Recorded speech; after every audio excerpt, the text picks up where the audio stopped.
জামাত ইসলাম, ওরা কিন্তু আপনাদের চেয়ে স্মার্ট হয়ে গেছে। আপনারা কি আমার সঙ্গে এগ্রি করেন? কেন তাহলে আমরা কেন স্মার্ট হলাম না? আমরা কেন ওদের সঙ্গে লড়াই করে পারছি?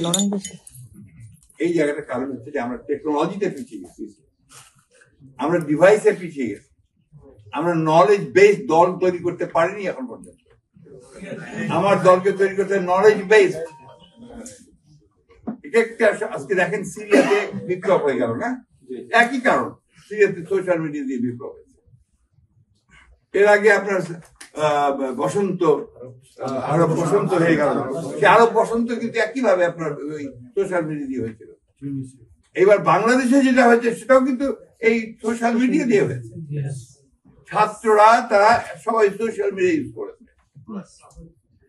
এই কারণে লক্ষ লক্ষ মানুষ নেমে এসেছে। আপনি যে প্রাগৈতিহাসিক যুগের যদি এই লোহার কুড়াল নিয়ে যুদ্ধ করতে যান, এখন কি যুদ্ধে পারবেন? এমনি গাদা বন্দুক নিয়ে যুদ্ধ করলে কি আপনার প্যালেস্টাইনে পারা যাচ্ছে? যাচ্ছে না। এখন হচ্ছে আপনার মিসাইলস, বিভিন্ন রকম আণবিক শক্তির যন্ত্রপাতি, সুপারসনিক, তাই না? এই জিনিসগুলো আমাদের মাথায় আনতে হবে ভাই। শুধু হইচই করে চিৎকার চেঁচামেচি করলে হবে না। will not win the war, but this time we have to win the war. Yes. Otherwise we don't exist. Yes. এই কথাটা মাথার মধ্যে আমাদের কাছে বেশি ইয়াং জেনারেশন বলতে, এই ইয়াং জেনারেশনের কাছে আমার অনেক অনেক প্রত্যাশা আমাদের। কারণ আমি যখন আপনার এর আগে আমরা যখন বক্তৃতা করতাম আপনার বিভাগীয় সমাবেশ, জেলা সমাবেশ, একটা কথাই আমরা বলতাম যে যতগুলো পরিবর্তন হয়েছে সমস্ত পরিবর্তন হয়েছে কিন্তু আপনার তরুণদের দিয়ে।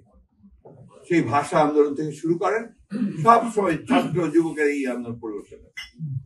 ছাত্র যুবকের আন্দোলন ছাড়া, তাদের সামনে আসা ছাড়া এটা সম্ভব হতো না।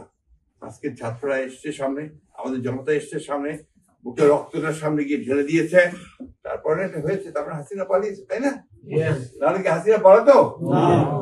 তো প্রিয় বন্ধুরা, সহকর্মীরা, আপনাদেরকে আমি আন্তরিকভাবে ধন্যবাদ এবং কৃতজ্ঞতা জানাতে চাই যে আপনারা আমাকে যথেষ্ট আতিথ্যতা দিয়েছেন। আমি মুক্ত, এবং এটার প্রতিদান আমার পক্ষে দেওয়া সম্ভব।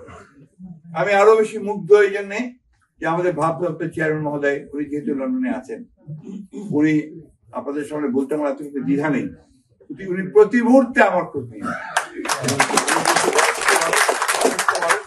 উনি প্রত্যেক দিন আমাদের নেতাদেরকে বলেছেন কেমন আছে দেখো।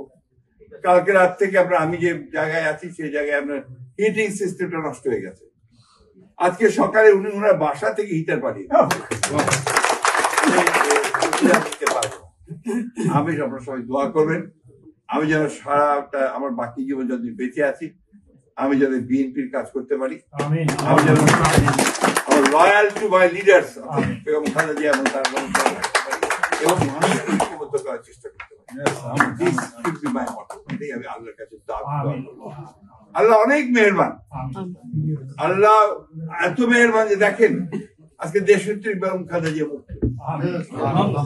আজকে আমাদের ভারপ্রাপ্ত চেয়ারম্যান সাহেব এখন পরিকল্পনা করছেন দেশে ফিরে যাবেন, তাই না?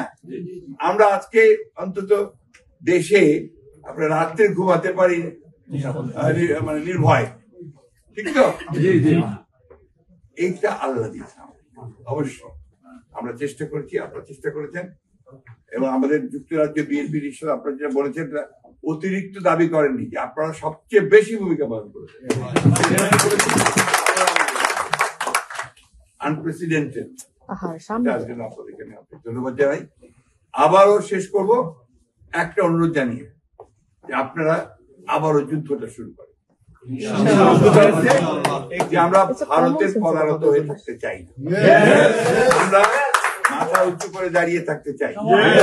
আমরা আমাদের নেতা, আমাদের প্রতিষ্ঠাতা শহীদ প্রেসিডেন্ট জিয়া রহমান সাহেবের যে স্বপ্ন, জাতীয়তাবাদের যে দর্শন, 19 দফা কর্মসূচি এবং মুক্ত বাংলাদেশের যে চিন্তা ভাবনা, সেটাকে প্রতিষ্ঠিত করতে চাই।